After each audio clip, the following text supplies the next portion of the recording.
দীর্ঘদিন বৃষ্টি নেই, প্রচণ্ড খরায় পড়ছে বরেন্দ্র অঞ্চল। মৌসুমের শুরুতে আবহাওয়া অনুকূলে থাকলেও বর্তমানে প্রচণ্ড খরার কারণে গাছ থেকে ঝরে পড়ছে আম। এতে ফলন বিপর্যয়ের আশঙ্কায় বাগান মালিকরা পড়েছেন চিন্তায়। কৃষি বিভাগ বলছে, এমন আবহাওয়ায় গাছের গোড়ায় পানি এবং পোকার আক্রমণ ঠেকাতে কীটনাশক ব্যবহারের পরামর্শ দিচ্ছেন তারা। নওগাঁ থেকে বাবুল আক্তার রানার তথ্য ছবি নিয়ে ডেস্ক রিপোর্টে বিস্তারিত।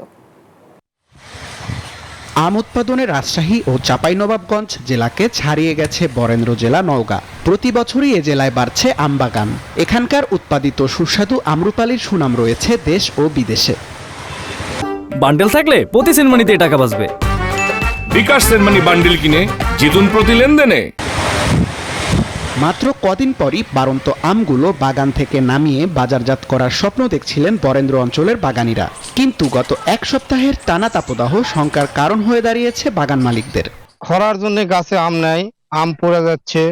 আমরা খুব দুশ্চিন্তায় আছি, আম আটকিচ্ছে না, খুবই খরা। আকাশে বৃষ্টি যেটুকু আম সেটুকু পড়ে যাচ্ছে। তো খরাপ্রবণ বরেন্দ্র এলাকায় পানি সংকটের কারণে বাগানে সেচ দিতে পারছেন না বাগানীরা। পানি শূন্যতায় আমের বোটা লাল হয়ে ঝরে পড়ছে মাটিতে। অল্প সময়ের মধ্যে বৃষ্টি না হলে আমের ফলন বিপর্যয়ের আশঙ্কাও রয়েছে। গত বছর থেকে এবার আমের মুকুল বেশি আসছিল, কিন্তু খরা এবং বৃষ্টি হওয়া না কারণে আম পড়ে যাইতেছে। বৃষ্টি না হওয়ার কারণে আমের ব্যাপক ক্ষতি হয়, আম গাছ থেকে ঝরে যাচ্ছে। এমন আবহাওয়ায় আমের গাছের গোড়ায় সবসময় পানি সেচ এবং পোকার আক্রমণ ঠেকাতে কীটনাশক ব্যবহারের পরামর্শ দিচ্ছে কৃষি বিভাগ।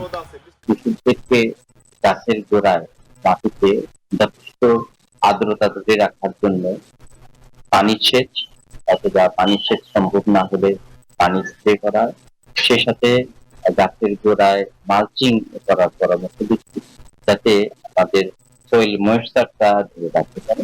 চলতি বছর নওগাঁর 11টি উপজেলার 30,300 হেক্টর জমিতে বিভিন্ন জাতের আম চাষ হয়েছে। তানভীর আহমেদ শান্ত, নিউজ 24।